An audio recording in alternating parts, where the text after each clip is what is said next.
We've been talking about hobbies, and I'd like to discuss with you one or two more general questions related to this. Let's consider first of all current and future hobbies. What do you think are the most popular types of hobby in Germany? For male Germans, it's probably football. Mm-hmm. And for females, it might be shopping. I don't know. It could be shopping. But many people are actually doing sports. So they would go jogging in their spare time. Why do you think these hobbies are so popular? Because I think you need balance in life. The working life is quite hard, and nowadays in Germany with the economic situation, etc., everybody needs an anchor point or a balance to their struggle during their working hours. Mm-hmm. So I guess just to have relaxation and to calm down and as a stress relief, I think sports is a good way to do so, and I think that's why many Germans are doing it. It's probably worldwide the case. Let's pick up on that point of leisure time. You mentioned that the work leisure balance in Germany is perhaps a little bit out of balance. Can you tell me more about that? Yeah, I mean, the regular working hours would be 8 to 9 hours a day, but nowadays competition is quite big because of the unemployment. So everybody is really putting a lot of overtime in their work, and most of the time probably don't get paid for it. And leisure time is increasingly, of course, getting less and less. And so people are definitely looking forward to the holidays or their weekends to enjoy family life. But I think family life isn't that what it was before, because everybody's so focused on their careers and to keep their jobs and have a good income and survive basically in the system.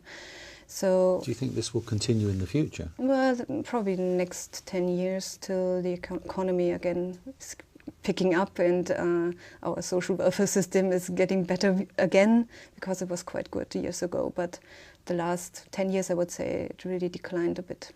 I see. Yeah. Let's move back a moment on hobbies and think about the social benefits of hobbies. What do you think are the social benefits of having a hobby?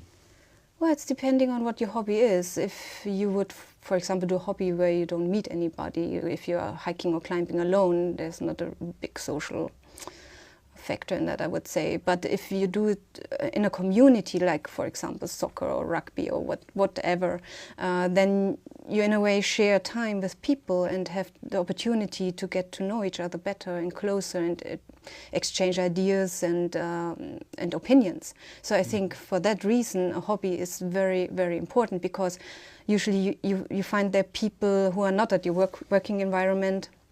They are not part of your family, so they come from different backgrounds, and so I think you get a quite good insight into other people's opinions. So you get to know them in a different way. Yeah, in a different way, because everybody's also relaxed. In your working environment, for example, I mean, everybody's quite formal and tries to do the proper thing, obviously, but if you are doing sports together, it's more casual, everything, and I think you would open up yourself more to the other person. So you think it influences the way we behave at work subsequently? Well, it could be, but I don't think that it necessarily has to. It could be if you would have a hobby. I mean, it's just hypothetical now, but it could be if you have a hobby and have good experience with other people and are quite relaxed with other people, that it would have a good influence in your work, in the relationships you hold at your working place. But that's quite hypothetical now from my point of view. Do you think there are any dangers in spending too much time on hobbies? If you would neglect your family, yes. If the hobby is more important than your family life, and in your working life maybe, then yes, there could be a danger that you lose track with what is going on in your relationship with your partner and children, etc. Thank you very much. That's the end of the speaking test. Thank you.